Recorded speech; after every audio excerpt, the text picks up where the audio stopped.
So you set up a limited company, you became a director, your accountant probably just said congratulations and moved on. But here's the thing nobody told you. The moment you become a director, you take on so much more responsibility under UK law. And most directors that I speak to have no idea what they are. I'm Mustafa, I'm an accountant, and in this video I'm going to walk you through exactly what those responsibilities are, what the consequences of ignoring them look like, and honestly why knowing this sort of stuff will make you a better business owner. So here's why this matters right now. Companies House have been given significant new powers, so they're no longer now just a passive filing registry. They can now directly issue financial penalties to individuals and business owners, not just to the companies that they're directors of. And from November 2025, they've introduced this whole new policy of identity verification. And this is a requirement that every single director, shareholder, person of significant control within a company has to do. So if you've been treating your limited company compliance as just a little afterthought, something that your accountant handles and you don't need to worry about it, then you really do need to think again. And I'd encourage you to watch the whole video because this responsibility does not sit with your accountant.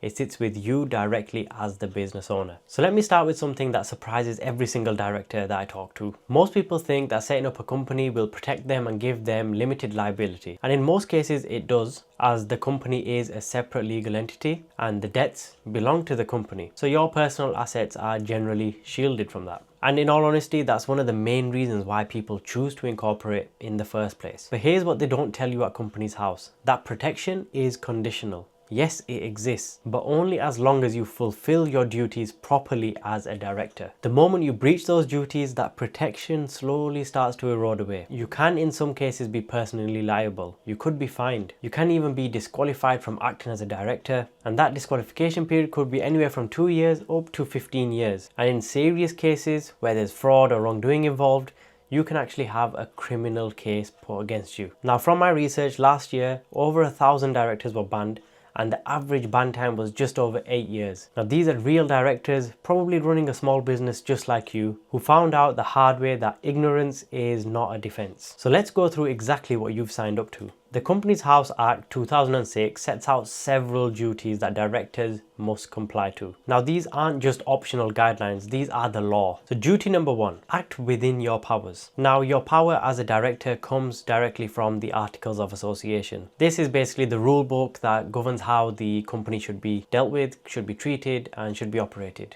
Now you must act within scope of these guidelines. You can't just, for example, issue shares to dilute a shareholder who you don't like, or if you ever wanted to just transfer assets into your personal name because you felt like it. You can't do that. Now duty 2 is to promote the success of the company. Now this is a lot broader than it sounds. You're legally actually required to operate in a way that constantly always helps to promote the business's success. So by doing that, you've got to also consider long-term consequences of things you're doing today. You've got to take into the account interests of the employees, relationships between suppliers and customers, and even the overall impact of the business on the local environment and the community. Now yes, if you're a really small business when you're literally the sole shareholder, sole director, this can just seem a bit theoretical, but this becomes very real once there's other shareholders, other key players in play in the business. And duty 3 is to exercise independent judgment. Now you can take advice from your accountant, from your solicitor, from your friend. In fact, I'd encourage that. But at the end of the day, the decision is yours, and you cannot simply just outsource your judgment to others and claim that you were essentially just following their instructions. If you sign off something, that's on you.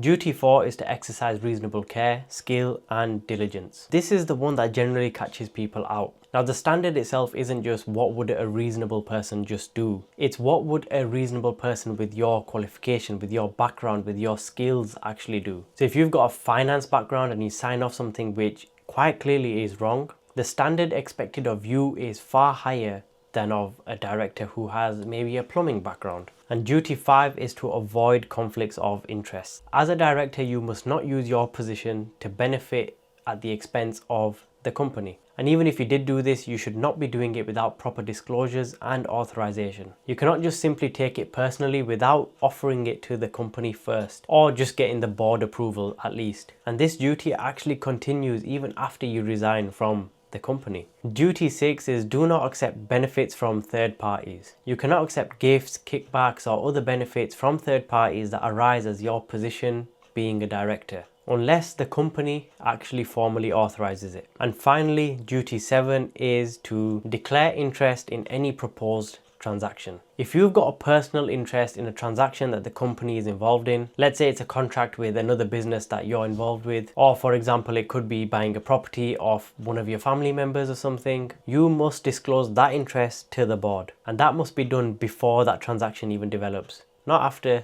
Has to be before. Now these 7 duties are just sort of the foundation. On top of those, you still do have the practical statutory obligations, which are things like filing at the company's house, filing the accounts. You've got to also file a confirmation statement and also file to HMRC any corporation tax returns and pay the actual taxes that are owed. And if you miss any of those, even one of them, you've got automatic penalties which increase day by day, and if you constantly keep ignoring them, they will double, triple, and you potentially could even be personally liable for these. Now, something that I mentioned right at the very start of the video was the new identity verification rules. Now, from November 2025, all company directors, PSCs, shareholders, they must verify their identity with Companies House directly. Now, if you're becoming a new director, you must verify before you even become a director. And if you're a current director or shareholder or PSC and you fail to do this, you could be facing criminal charges because it is illegal to miss now. Another big thing of running a company is also potential insolvency. Now, this is one of the most serious ones, and it also carries a serious personal risk too. Now, if your company is heading towards insolvency and you start taking on more debts which you know you cannot repay, you can genuinely be personally liable for those debts. And it's what they call wrongful trading. And if you do any form of wrongful trading, it strips away that limited liability protection that the company offers.